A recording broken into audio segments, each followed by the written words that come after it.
Nomor 1, berikan penjelasan mengapa need analysis dan situation analysis sangat penting dalam pengembangan kurikulum.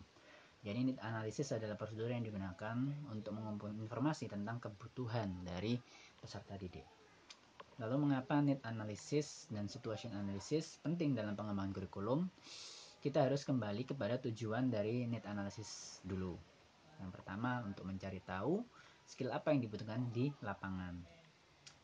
Misal dalam bahasa Inggris, skill apa yang dibutuhkan saat ini. Misalkan sekarang kan zamannya sosial media, ada Twitter, ada YouTube, Instagram. Kemungkinan akan dibutuhkan public speaking atau kemampuan speaking yang menonjol. Maka dari itu akan ditekankan pada speakingnya. Lalu selanjutnya, untuk memutuskan apakah pelajaran yang sudah ada sudah memenuhi kebutuhan tersebut. Kalau belum ada akan ditambahi, kalau sudah ada maka harus dipertahankan. Selanjutnya, untuk mengumpulkan informasi dan tentang masalah spesifik apa yang dialami peserta didik dalam pembelajaran dan lain sebagainya. Itu adalah guna dari need analysis dalam pengembangan kurikulum.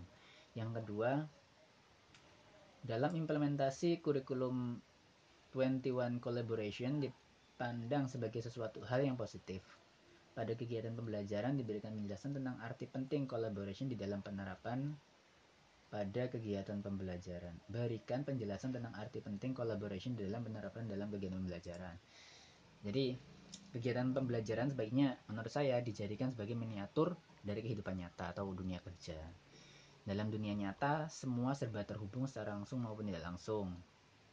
Mostly via sosial media.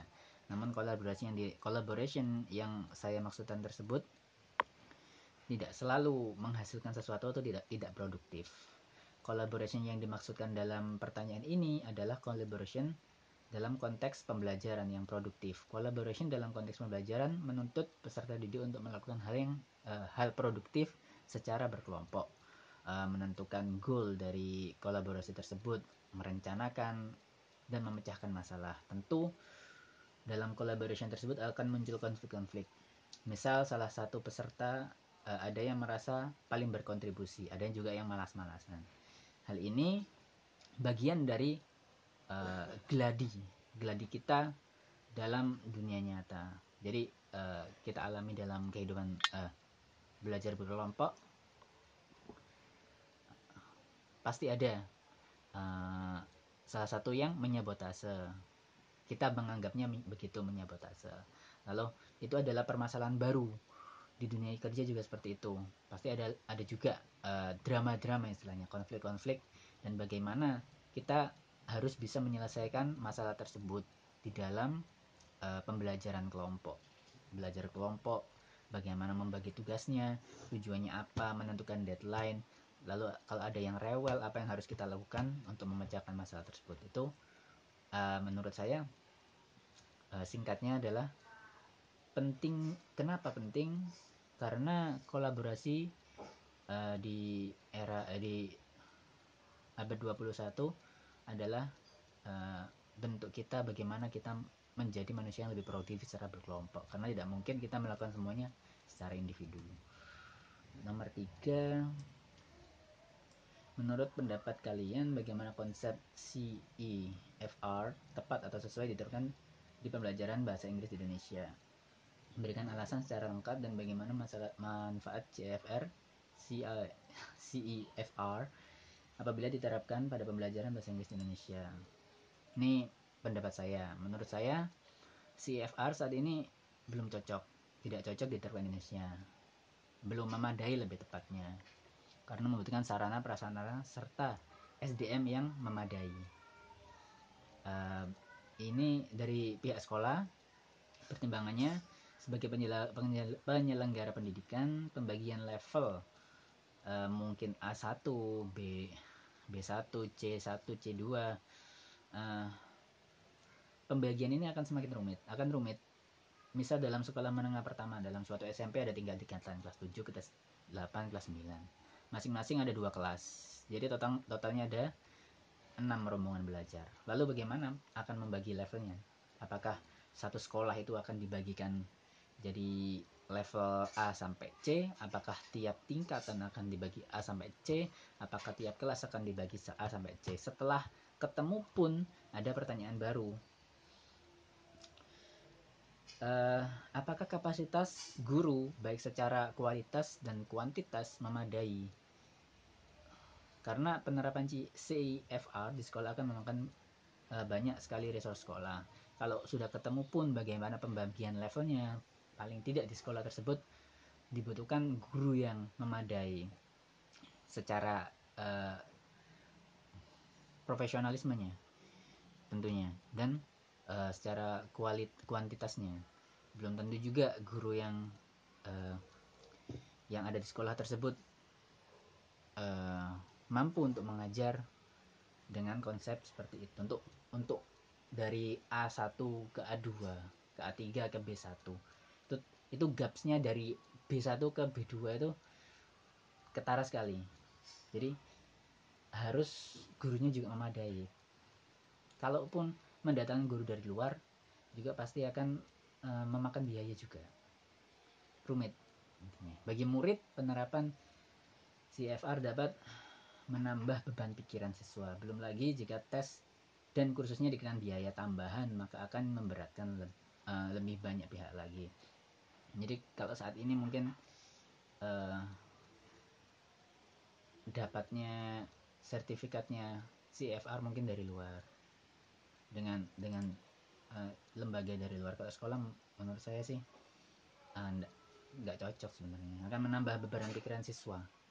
Seperti harus lulus TOEFL saja sudah berat menurut siswa. Penerapan CFR di Indonesia saat ini paling tepat diterapkan pada peserta didik yang memang dijuruskan untuk bahasa asing, karena CFR ini bukan hanya bahasa Inggris tapi juga bahasa asing. Standarnya di Eropa kan asal muasalnya. Manfaat CFR ini menurut saya jika diterapkan, saya tidak tahu. Saya juga penasaran apa manfaatnya, karena seperti saat ini seperti ujian TOEFL, TOEIC itu digunakan untuk menggugurkan kewajiban saja. Jadi hanya penggugur kewajiban. Kalau sudah lewat ya sudah. Ini kembali lagi tadi ke poin yang pertama, SDM-nya, pengajarnya. Kebanyakan SDM di Indonesia kan kalau sudah kuliah ya sudah dapat jasa kerja, sudah tidak mau belajar lagi. Itu repotnya. Yang tes IELTS pun digunakan untuk keperluan kuliah di luar negeri. Jadi misalkan saat ini, saya punya sertifikat C1, misalkan gini, yang paling baru kan apa itu namanya,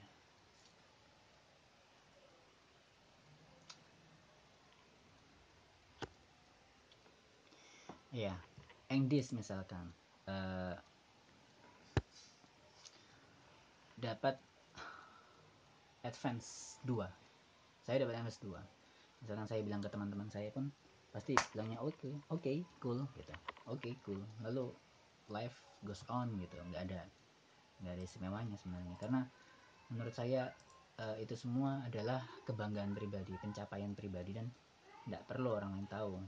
Kalaupun untuk dunia kerja, setahu saya orang tidak akan menilai kamu proficiency atau kamu advance atau kamu B1 B2.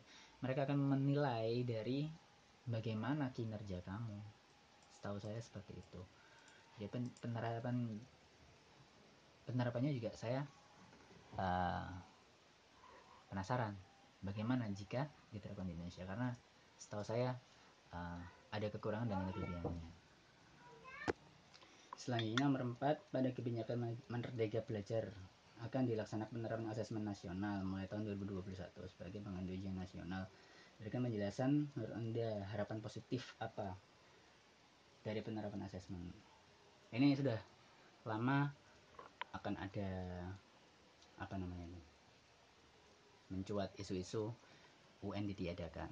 Kenapa? Karena menurut saya UN itu tidak memanusiakan peserta didik.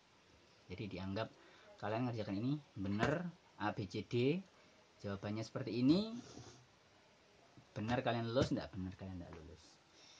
Itu sangat enggak cocok untuk penilaian menurut saya, terlalu hitam dan putih. Saya percaya bahwa there is no one size fits all. Selama ini UN dianggap sebagai beban. Jujur saja, kualitas UN di kota pasti lebih baik daripada di desa, di pedesaan. Di pedesaan ada bocoran, ada bantuan guru, ada tim sukses tanda kutip, yang tim sukses itu mengerjakan soalnya. Jadi sebelum subuh mereka sudah mengambil soalnya, dikerjakan, jawabannya dikirimkan ke siswa. Dan murid-murid juga di pedesaan tidak menutup-nutupi bahwa mereka dapat bocoran dari gurunya. Gitu. Kalau menurut saya sumber permasalahannya karena memang tidak memanusiakan peserta didik. Harusnya penilaian itu lebih holistik. Harapan saya dengan penerapan asesmen nasional ini lebih memanusiakan peserta didik, karena yang tahu kualitas dari peserta didik adalah sekolah. Yang berhak memberikan penilaian adalah sekolah. Jadi besar harapan saya untuk asesmen nasional ini untuk mengurangi beban dari ujian nasional. Harapan saya seperti itu. Oke. Terima kasih.